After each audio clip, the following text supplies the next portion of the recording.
Well, good morning, everybody. Would you stand with us this morning? We're going to sing some worship together.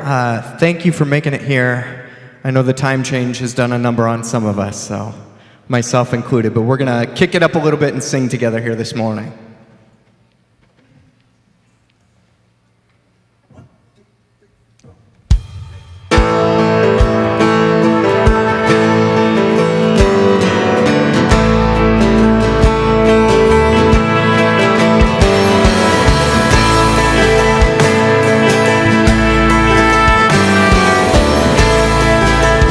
Sing, I searched the world, and I searched the world,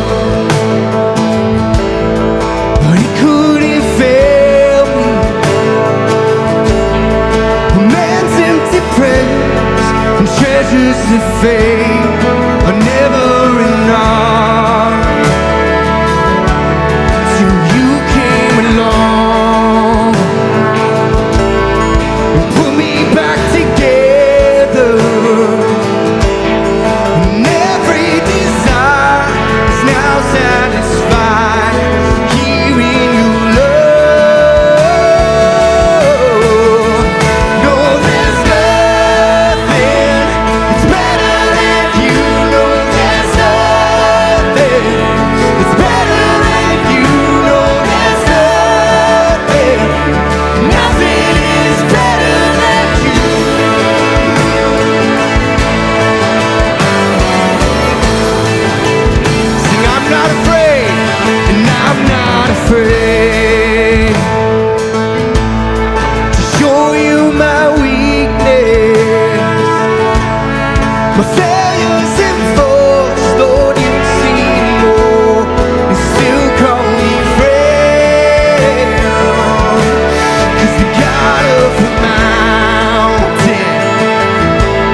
Turn mourning to dance. You give beauty for ashes. You turn shame into glory. You're the only one who can. You turn mourning to dance. You give beauty for ashes. You turn shame into glory. You're the only one who can. Oh, you turn graves into gardens, and you turn roads into armies. You turn seas into highways. You're the only one who can. You're the only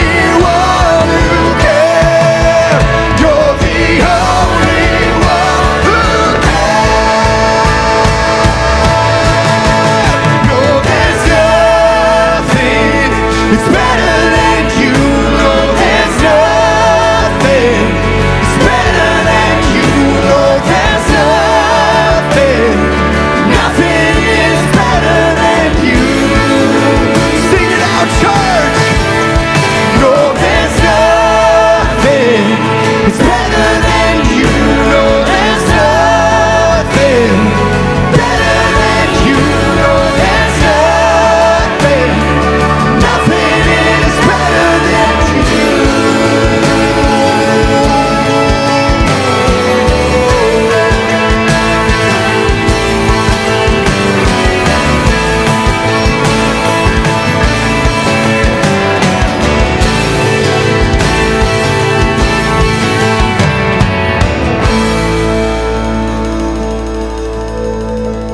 one last time with us. Oh, there's nothing is better than you. No, there's nothing is better than you. No, there's nothing. Nothing is better than you. Sing it out, sing it out. No, there's nothing better than you. No, there's nothing better than you. No, there's nothing. There's nothing that's better than you. Sing it out one more time, just your voices. No, there's nothing better than you.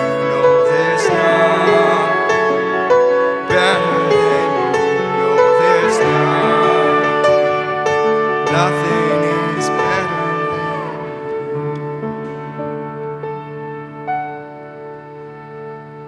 And he walks with me, and he talks with me, and he tells me I am his own,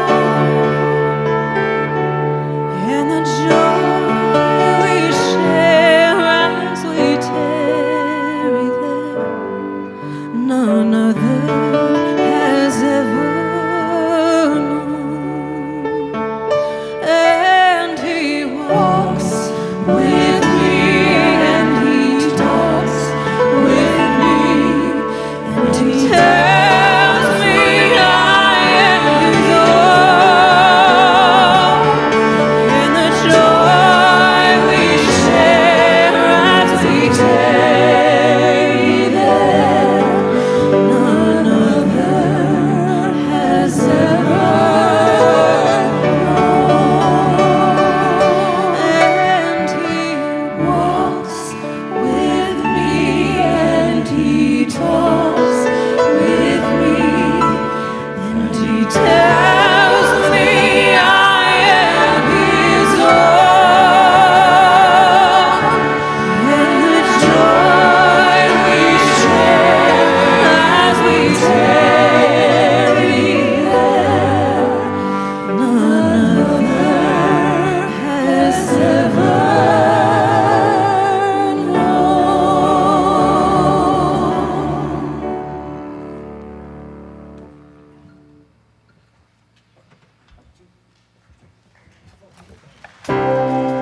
We learned this song last week, so I'd encourage you to stay standing and sing it with us this morning.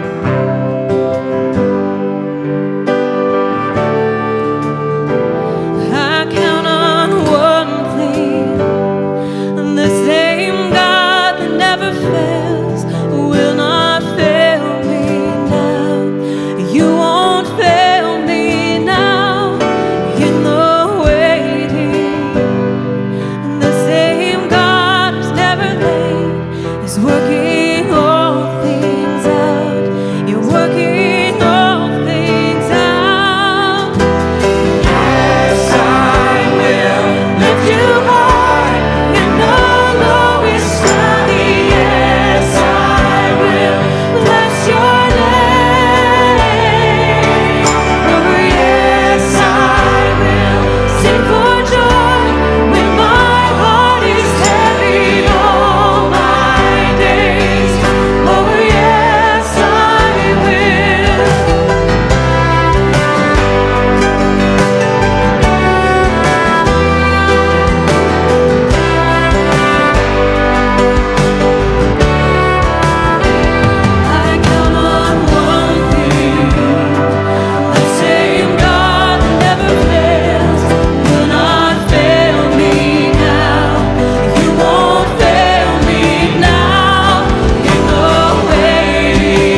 may be seated.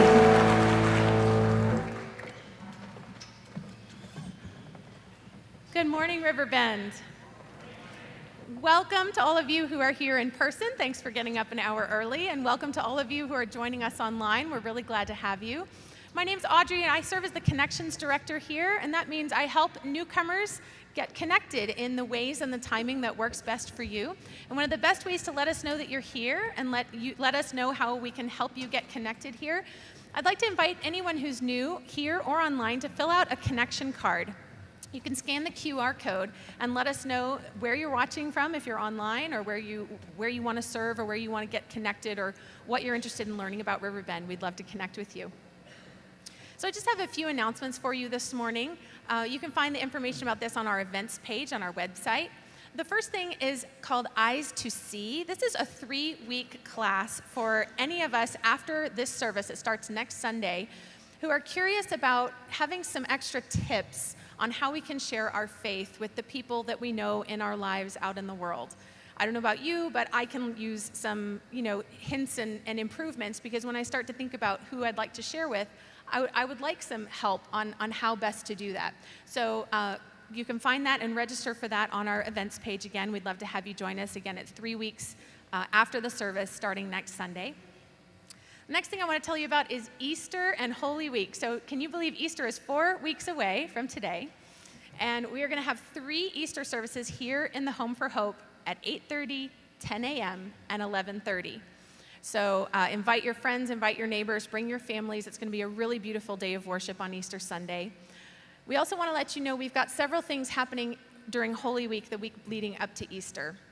This year, our Good Friday service is going to be one all-together big service. It's going to be really beautiful. It's going to be here in the Home for Hope at 8 p.m. on Good Friday. We're going to have the stations in the garden that we've had in the past available for 2 days. We're going to have a Seder dinner that's a new offering. All of that can be found at riverbend.com/Easter. We'd love to have you join us that week and on Easter Sunday. And last, I'd like to let you know that we have a couple of missions trips coming up. So our one is in April to Piedras Negras, Mexico, and then we have one in June heading to El Salvador. And if God's putting on your heart to go and really be his hands and feet out into the world, help people who are really vulnerable and less fortunate to know God, please sign up and come along with us. It's going to be a really meaningful time, and believe me, you'll be more blessed as you give than you realize. So consider coming and serving. And now it's time in our service when we receive our offering. And on behalf of everyone who works here at the church, I want to say thank you for all that you do and your generosity to help us do what we do, not only to bless this church family, but bless the city of Austin through our food pantries and our missions work out into the world. We never take that for granted. We so need that and appreciate that. So thank you. We have several ways that you can give. If you have a physical offering, you can drop it in one of the boxes around the sanctuary here, or most people now are giving online. You can go to riverbend.com/give, or you can text your donation. So would you join me now in blessing our offering this morning? Heavenly Father, thank you so much for what you give to us every day. Thank you for the springtime. Thank you for the chance to join together in your name. God, we ask that you would bless the offering that we're receiving this morning. Thank you for your abundance and your grace that you pour into our lives and into our church so that we can shine your light to the world who needs to know you. Thank you. It's in your name that we gather today, and we praise you. It's in Jesus' name. Amen.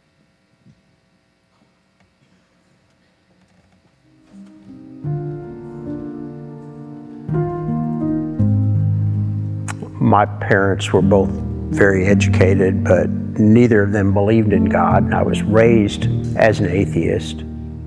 I gave it a lot of thought, but I couldn't see how anybody could believe in God. I was successful, and I would have looked to somebody else like, oh my gosh, he's got it all wired. He's got everything. He makes money. He's successful. He has a great reputation. All of these things, but I was miserable. I had a loved one at the time who was badly addicted to alcohol. I used alcohol as a mechanism myself to try to mask pain. If you don't have God, you're ultimately going to serve something, or you're going to look somewhere for relief. And in my case, I looked to alcohol at the time. And so my life was, even more than I realized it at the time, just a mess. I was at the end of a 5-day-long trial, and I was going to give closing argument Friday. You know, I knew I was drinking too much. I'd quit drinking because I was miserable, because I needed to quit drinking, because this loved one, I needed to not drink if she had any chance of not drinking. And that particular morning, I didn't have anything to add to the closing, but as I stood in front of the mirror thinking about the closing, I felt this overwhelming presence. And it's very difficult to exchange. You know, it's ironic, I'm getting a little of it right now, but a tiny dose, but it's literally a change in temperature, in atmosphere, in a feeling, and it's just this presence around me. And I had absolutely no doubt at the time that it was God. And you know, later on I would revisit, where did that come from? Did I invent that? And I've never for a second doubted then that it was God. And God was telling me that even though I'd quit drinking, I should go to AA. So a couple weeks later, I began that journey. And the minute I did, I've always, since that time, viewed myself as literally walking with God. I was experiencing serenity for the first time in my life. I've always, one of the things that drove me to practice law, and it probably made me a good lawyer in some ways, was this overactive brain that I could never get to quit spinning. And God's helped me slow that down, and God was teaching me how to care for my soul at the time, but I wasn't yet a Christian. But I also knew I wasn't anywhere close to the end of my journey with God, and He began sprinkling Christians into my life, just saying little things. And then one Sunday morning, He said, "You're going to church today." And so I did. Now, I had no idea where to go.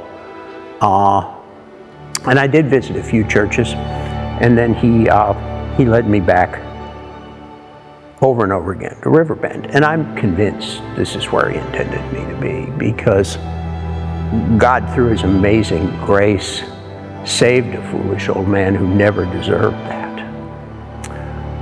And this church is the place for people like me to be. I have a clear, just like I have a clear idea about what life is like without alcohol and with alcohol before, I have a clear idea about what life is like with God and without Him. And I have that in a way that I don't think other people who didn't have my life history could ever appreciate the difference. I once was lost, now I'm found, was blind, but now I see. Those words are my story. I mean, it is Dave's message through this, such that I wouldn't have to just tell you I'm a Christian. You would see that I'm a Christian by what I do and how I act, and hopefully what I leave behind me when I go.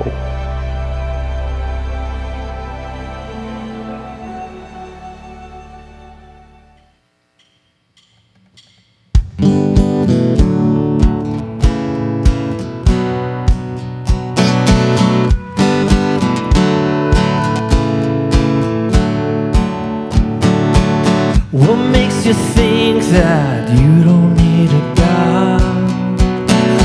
Many old people just worship in the stars, explained away in a logical barrage. What makes you think that you don't need a God? You've outgrown your need for a father in the sky. What's with this son and why'd he need to die? Every mystery is explainable away. I'll accept the question, the ever-present why. It's not too late for a thief upon the cross. You might find one day you can't explain away all the meaning that you're living without. It's not too late to find a higher power, because either way you're gonna serve them or you're not.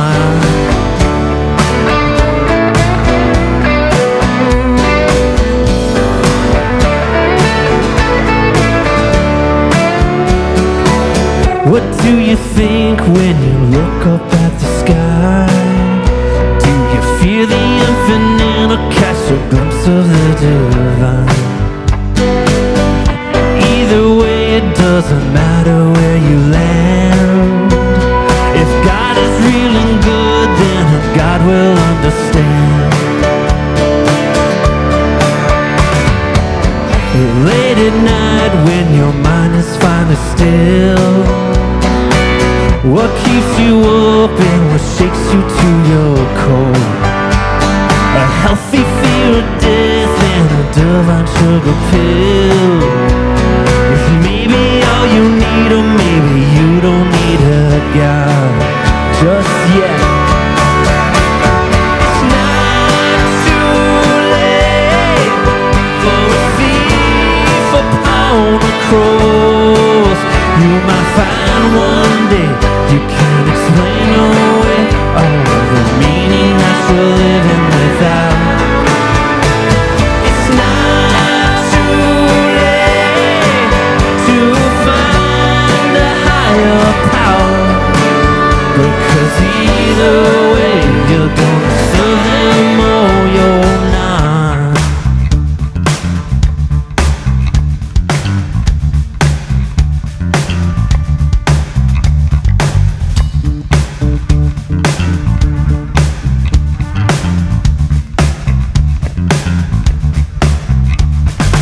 You may be a preacher preaching spiritual pride. Maybe a city councilman, you're taking bribes on the side. Maybe working in a barber shop, you know how to cut hair. Maybe you're somebody's mistress, maybe somebody's heir. But you're gonna have to serve somebody. Serve somebody. Yeah, you're gonna have to serve somebody. Serve somebody. Well, it may be the devil, or it may be the Lord, but you're gonna have to serve somebody. You might like to wear cotton, you might like to wear silk.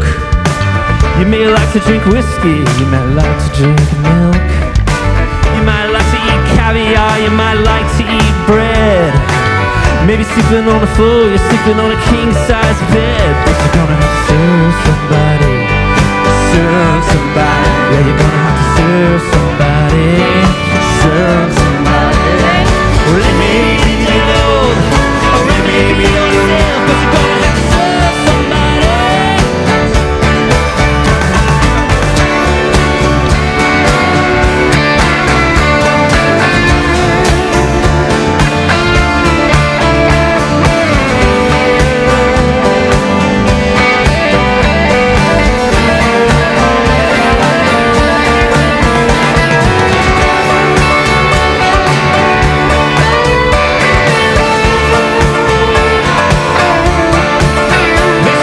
Over there.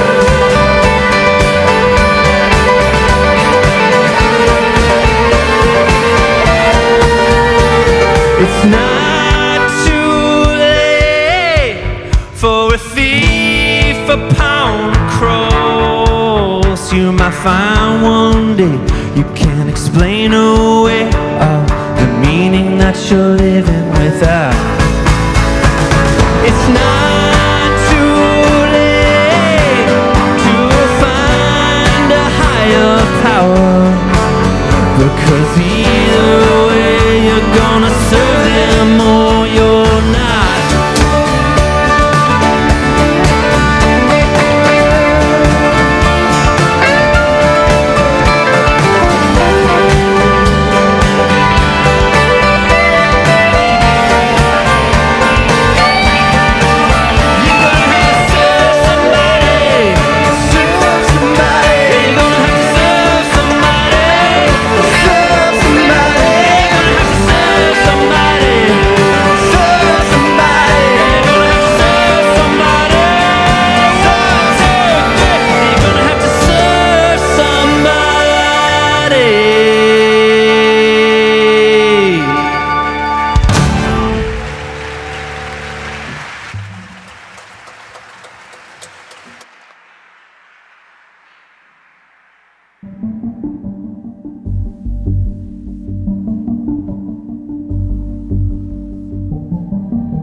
Morning, ladies and gentlemen.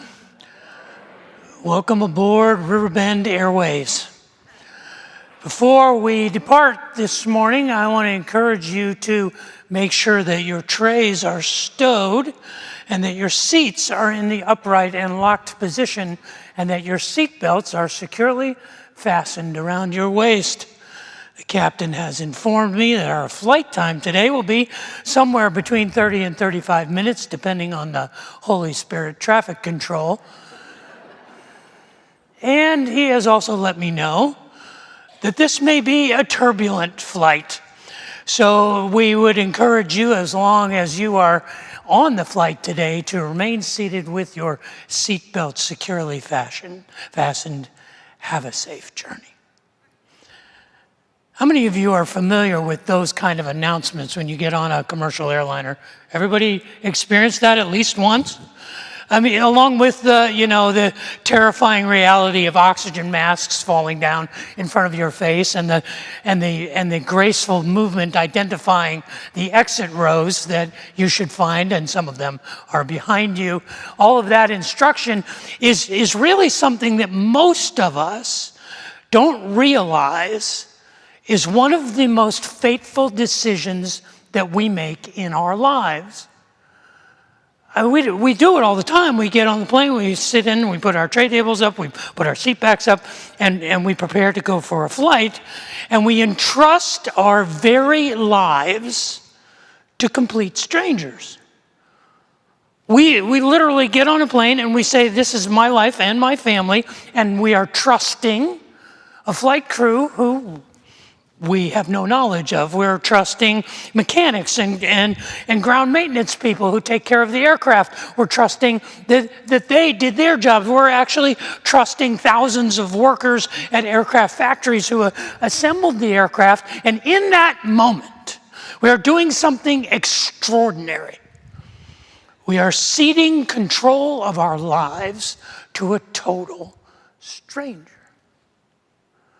That's not easy to do. That's not something that we do very easily, because most of us like to believe that we are in control. We like to be in control of our lives.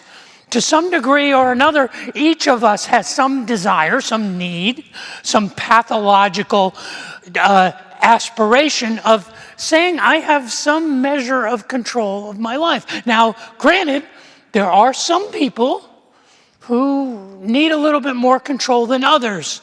And perhaps you're familiar with them because they say things like this: I could stop being a control freak if everybody else would stop screwing stuff up. Or they say things like this: my world would be so much better if everyone did what I said and let me make all of their decisions for them. Or maybe they say this: I'm really not a control freak, but can I show you the right way to do that? Or, as long as everything is exactly the way I want, I am completely flexible. Now, being in control is a good thing. It's better to be in control than out of control, and some of the most successful and influential people in the world are people who really understand how important it is to be in control. There's a quote from Nelson Rockefeller of the famous Rockefeller family of Rockefeller Center in New York City, one of the most influential families in modern American history. Nelson Rockefeller said this: the secret to success is to own nothing but control everything. There was a man named Jack Welch who was the president of General Electric, and for the better part of a decade, he was perhaps the most influential CEO in the Western world. And Jack Welch said this: control your own destiny or someone else will. And then there is that part-time Austinite, who we all know, Elon Musk, who said this: it's okay to have your eggs in one basket as long as you control what happens to that basket. I think we understand, don't we, that being in control can be a good thing. We also understand that being in control can have a shadow side. When we try to control others, when we think that it is our responsibility or our privilege or our power to control others or to fix what is broken outside of our lives. We have problems with control that becomes pathological, with being out of control and not being in control. And today, what I want to talk about is, how does that relationship we have with being in control and being out of control, how do our control issues make it hard for us to believe? Because many times it is hard for us to believe because we are unwilling to let go and give control away. But today, before we take off, before we go on our flight of consideration, I'm going to get cleared for takeoff with the tower. So if you don't mind, would you pray with me? Father in heaven, I would ask that the words of my mouth and the meditations of my heart would be pleasing in your sight, that you would use your words spoken by your servant and anointed by your Spirit to remind us that you are worthy of being in control, not just of our lives, but of the destiny of all of us. Pray that we might move a little closer to that reality today. Pray that for myself and for my family and for all of us here. For I ask that in Jesus' name. Amen. Everything that I can determine about this woman is that she was, in fact, a control freak. She had to be in control of everything. Well, and while we don't know a lot about her, we know enough to know that she had control issues. In fact, the first time that we meet her, she is hosting a gathering in her home. And she is so neurotic and obsessed and overwhelmed with the details of that gathering that she goes to her young celebrity guests and bothers this guest, asking them to help her with the party that she is having in his honor. The woman's name was Martha, and her celebrity guest was a young rabbi named Jesus of Nazareth from Galilee. And in Luke chapter 10, it tells us that Mary was hosting a gathering in her home, and the center of that gathering was this young Galilean rabbi, Jesus. And things were getting out of control, and this made Martha very nervous. And so Martha then went to Jesus and said, Jesus, can you tell my baby sister Mary to get off her butt and help me out? And Jesus turns to Martha and says, chill out, sister. Calm yourself. Take a pill. It's in the original language. If you read it in the Greek, you'll see that he turns to her and he says, why are you so worried about these little things? Why are you trying to control everything? Just relax. Now, it's understandable why Martha would be a person who sought to be in control. We only know three things about Martha. We know three stories from Martha's life, and two of them she's obsessing at a party. But what we can put together from the indications, the inferences in Martha's life was that she had no choice, that she had to take care of things on her own. The first indication is her name Martha. It is the Greek feminine declension of the word master. It means mistress or hostess. We're not sure whether her name was Martha or everybody just called her the mistress. She was the hostess with the mostest. So more than likely, it was one of those divine coincidences where the name she was given suited her personality perfectly. But we also know that Martha hosted these events in what was identified as her home. And 2,000 years ago, if you had a male figure in the home, you didn't identify the home as belonging to the woman. If there was a father or if there was a husband, and identifying it as Martha's home is an immediate indication that there was no husband and there probably was no father. In the stories and the glimpses we have of Martha's life, there is no indication that she had a mother present.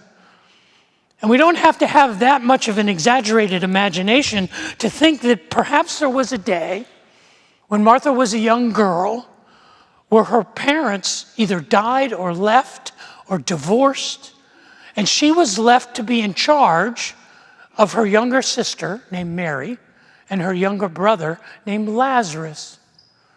Not hard for us to imagine a young preteen girl who was all of a sudden saddled with the responsibility because of the death of her mother and the loss of her father with caring for the daily needs of her siblings, her younger sister and her younger brother. You can understand why she developed a sense of control issues. These are obvious in the story in John chapter 12 and in Matthew chapter 12. Where there is a second party given in Jesus' honor. And it tells us there in that gathering that Martha was again taking care of everything. She was making sure that all of the details of the gathering were taken care of. And it tells us, interestingly, in John chapter 12, that this was the home of Simon the leper.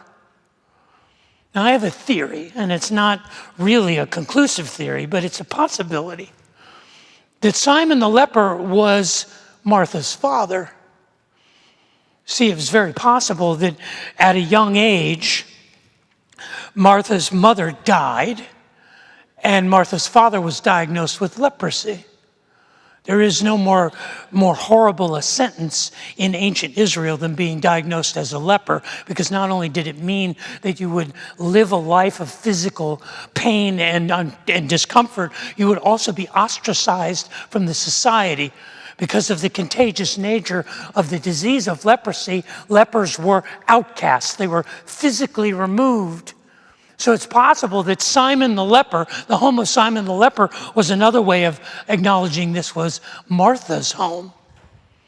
But I like to imagine, and really has no credibility, but other than the story in Matthew chapter 8, where Jesus is in Galilee, where Martha was from, and a leper comes to him and begs Jesus to heal him. And he does. And he says, I want you to keep this on the DL. I don't want you to tell everyone. But he winds up telling everyone. And I like to imagine the reason that Martha and Mary and Lazarus were so devoted to Jesus was because he was the one who healed their father. And I understand why Martha developed this need, this compulsion for control.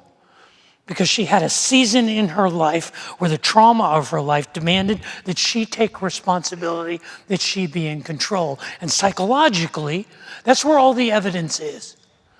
All the evidence tells us that we develop a need to control for one of two reasons. The first reason that we develop a pathological need for control is basically circumstantial or genetic. There are some studies that indicate that people have a biological inclination to be ambitious and controlling, that in other words, you're born that way. You're born as a type A controlling person.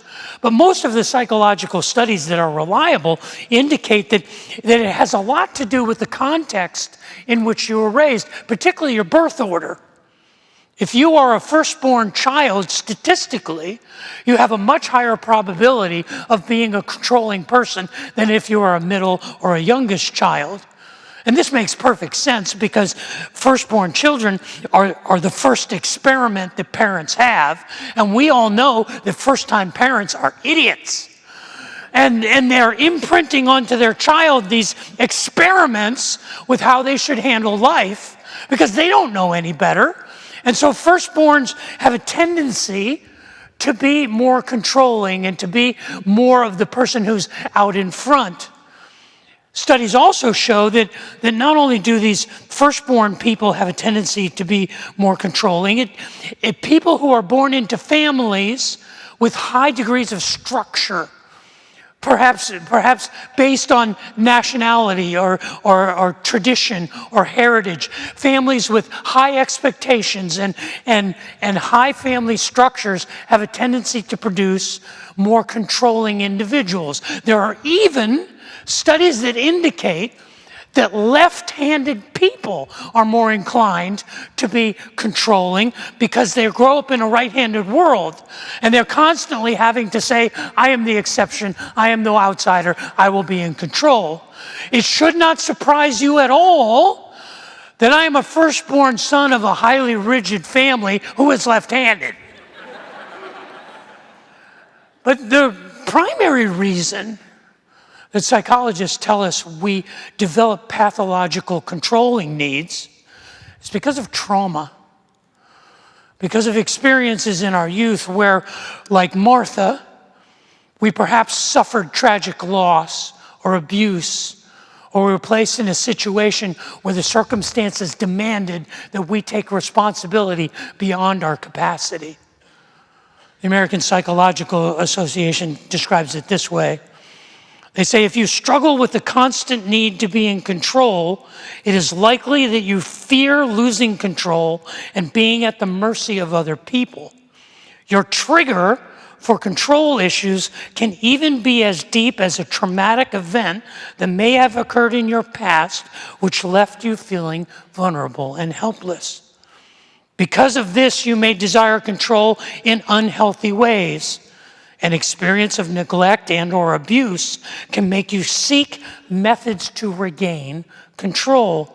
You may feel inclined to micromanage work projects or maintain rigid rules around your diet and exercise regimen. Your pain may be so deeply buried and unacknowledged that it is hard to pinpoint.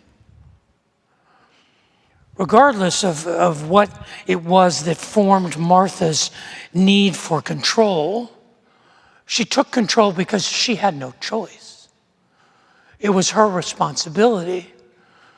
In what is familiar to many of us, that responsibility beyond our ability was Martha's burden. And if nothing else, if we can't cobble together the details of Martha's life, we can admire her and we can be sympathetic to her because she was a remarkable woman. She tried to control and fix everything. But there was one event in Martha's life, and it's sandwiched in between the two dinner parties, that she had no ability to control. It's a story that most of us are well aware of. It's in John chapter 11. The 11th chapter of the Gospel of John begins with an ominous indication that a young man named Lazarus was gravely ill. And his sisters, Martha and Mary, sent word to their friend, the young rabbi, who was performing miraculous deeds, who may have in fact even healed their father Simon of leprosy. And they sent an ominous message to their friend Jesus. The one you love is sick. There's a measure of control just in the message. In case you forgot, Lazarus is the one you love. So you should come and help him. And if you're familiar with the story in John chapter 11, you realize that Jesus doesn't come. He stays where he is. And he doesn't come to Bethany until Lazarus has been in the grave for 4 days.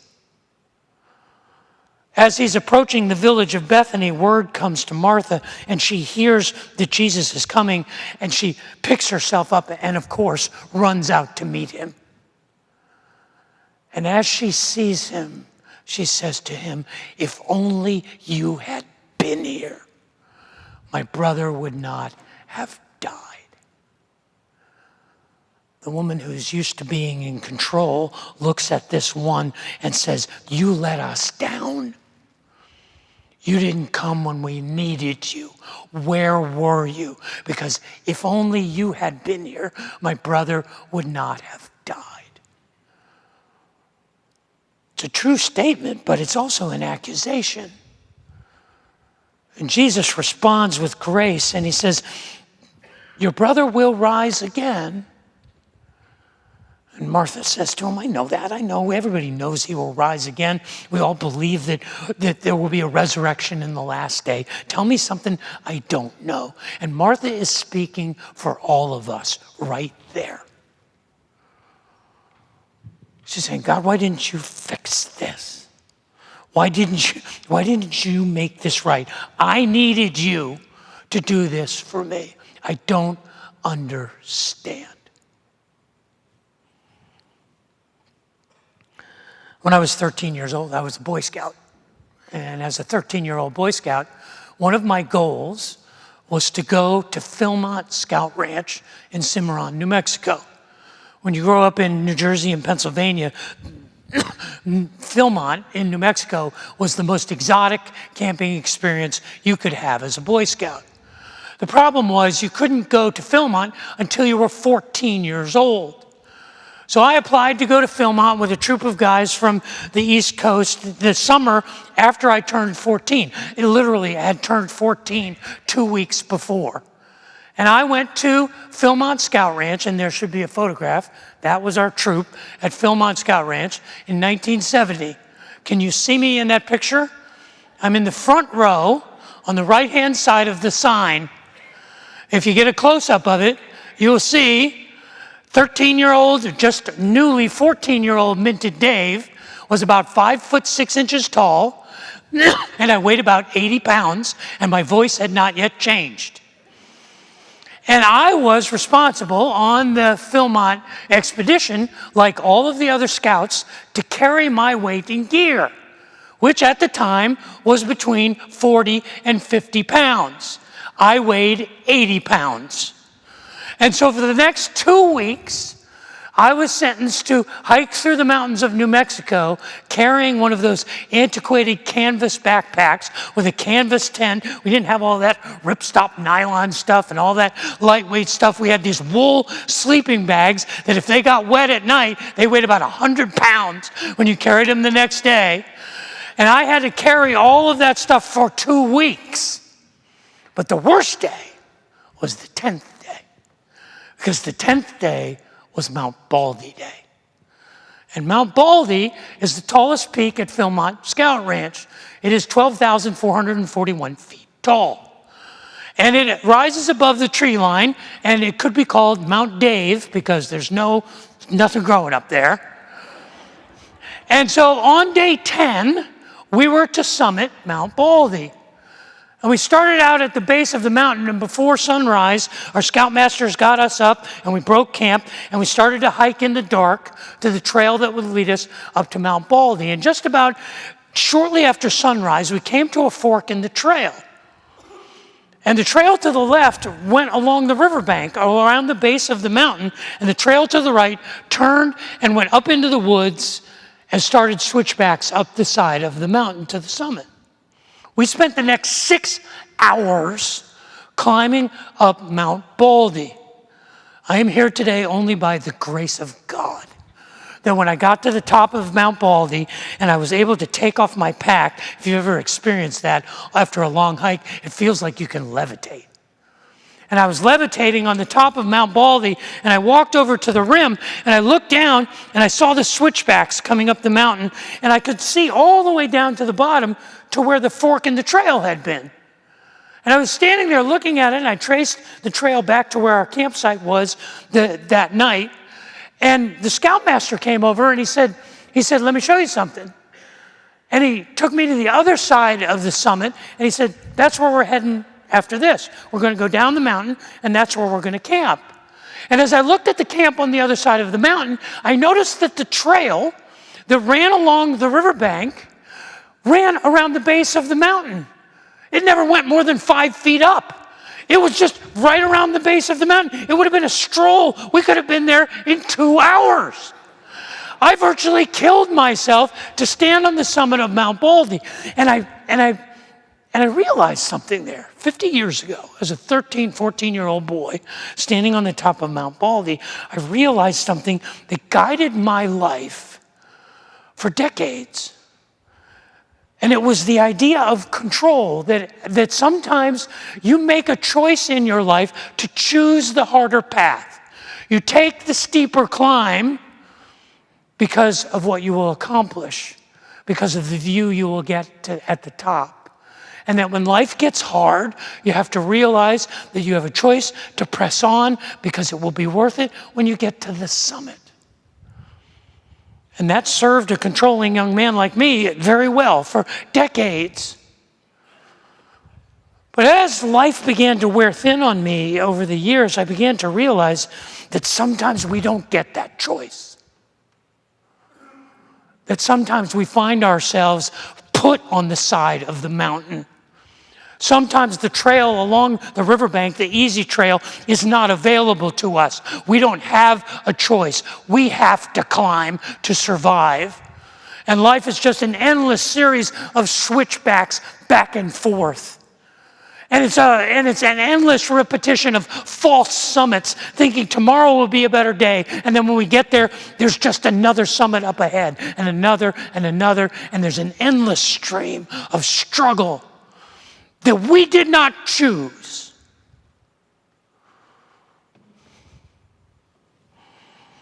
What do we do with that? What do we do with that idea? You see, when Jesus came to Martha and said, your brother will rise again, and Martha said, I know that, she didn't understand what he was saying. See, what he was saying to her was your brother had to die. He had to die.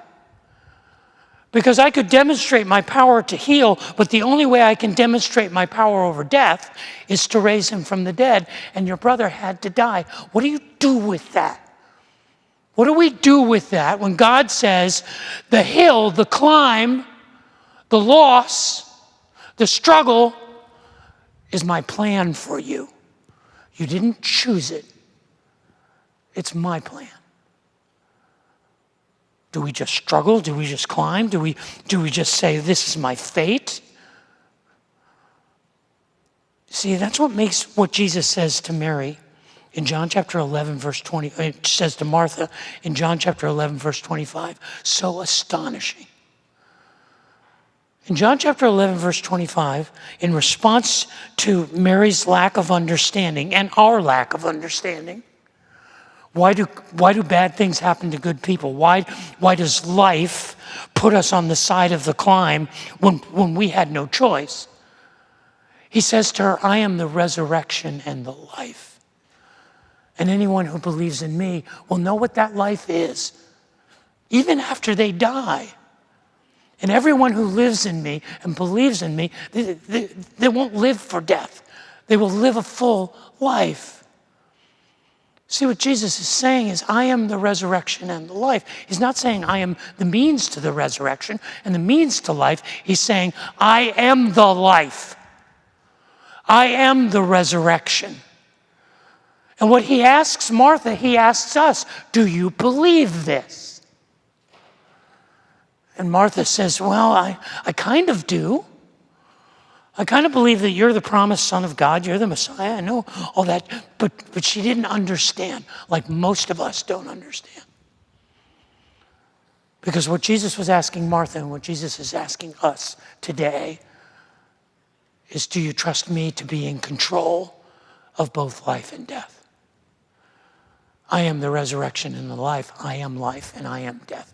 I am the one who is in control when you are not. Do you believe this? We have to find a resource in a world that is chaotic and out of control. All of us have to have somewhere we can turn. And he's saying, turn to me. Find that in me. Because I think we all understand in a world that feels like it throws us on the side of the mountain, on the world that does us no favors, that we can't control most anything. And we recognize the limits of our control. Even people who have accomplished much in life realize the limits of their control. One of my favorite athletic heroes, one of my heroes is a race car driver. He grew up down the road from the farm where I grew up in Pennsylvania. He grew up in Nazareth, Pennsylvania. His name is Mario Andretti. He won the Indianapolis 500, he won the Daytona 500, and he won the Formula One World Championship. And Mario Andretti famously said this: "If everything seems under control, you're just not going fast enough." And then there's a famous quote that I like from Willie. I don't need to tell you his last name, do I? And Willie said this: "I'm from Texas, and one of the reasons I like Texas is because there's no one in control." But we realize the limits of our control even when we feel like we should be. There's a meme that says this: "Maybe I wouldn't need to be such a control freak if you would just do as I say when I say it." Or this one: "I adore spontaneity as long as it's carefully planned." Or, "I'm not a control freak, I'm a control enthusiast."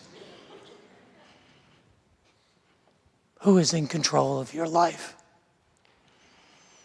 Every time we sit on an aircraft, we trust and we give control of our very life and death to total strangers, unless you happen to know the pilot. You ever flown with a pilot? Maybe some of you are pilots. You ever flown with anybody who you know? I've had a chance to fly with friends of mine who were pilots half a dozen times in my life. A friend named Cal Gurman, who took me up in his stunt plane in Nebraska, and my friend Joe flew me in his Beechcraft Turbo Bonanza. I've been in Jim Schwartner's helicopter. But the most recent time that I had a chance to fly with somebody I knew was last summer. Diane and I were flying to Europe, and I was telling Captain Mike Furman, who's sitting right there, raise your hand, Mike, who's an American Airlines 777 captain. I said, "Diane and I are flying to London." He goes, "Oh, I can fly that route." And he pulled some strings, and so we get onto our plane to fly from Dallas to London, and I get to my seat, and there's a card there on my seat. And on my card, there's a note from Mike, hoping that we have a great vacation and a great flight. And I flipped it over, and there's this picture, Captain Mike's recommendation. It's a picture of Brussels sprouts, because he knows that I hate Brussels sprouts. Do you know what it's like to give up control to someone who you don't know? Do you know how much better it is to give up control to someone who you trust, to someone who you know, and someone who knows you? It's hard to believe. It's hard for us to believe because of our need for control. But the lesson of the life of Martha is a lesson that invites us to cede our control to one who we can know and one who knows us. I know that you have many choices for your spiritual travels. So on behalf of the flight crew here at Riverbend Airways, thank you for flying with us today. Appreciate your trip.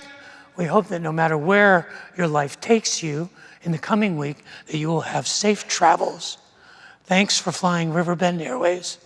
We hope to see you again next week.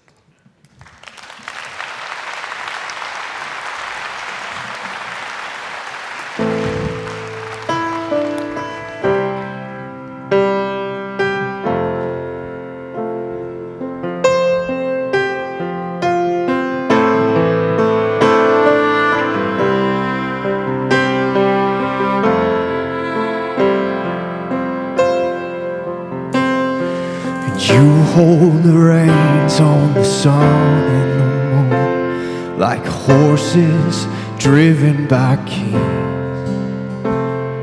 You covered the mountains, the valleys below, with the breath of your mighty wings. All treasures of wisdom and things to be known are hidden inside of your hand. And in this fortunate turn of events, you asked me to be your friend. Oh, you asked me to be your friend. And you are my first, you are my last, you are my future and my God. And you are my first, you are my last, you are my future and my God.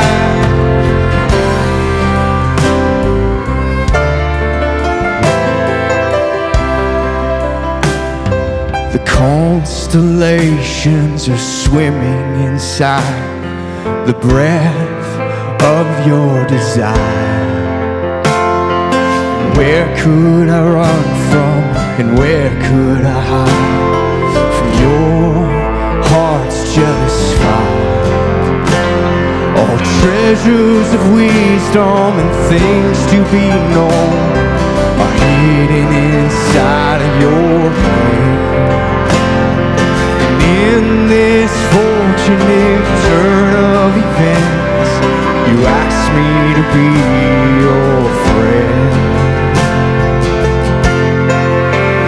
Oh, you asked me to be your friend. And you are my first, you are my last, you are my future and my past. Yes, you are. And you are my first, you are my last, you are my future and my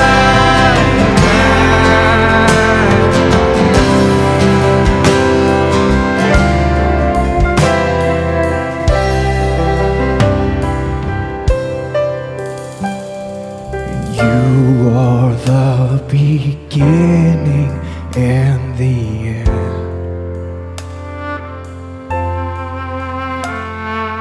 You are the beginning and the end.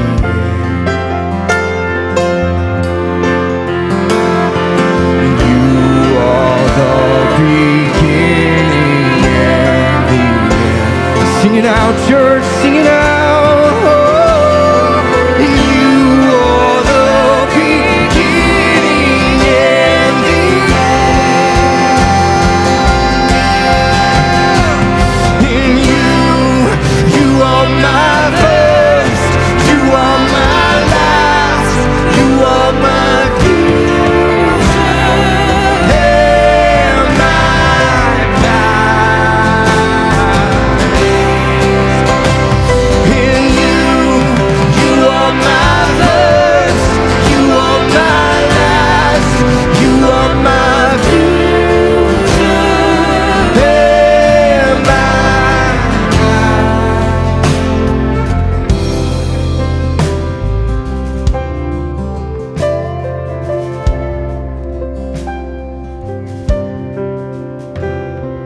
Thank you for being here today. Have a blessed week, a blessed day. Go in peace.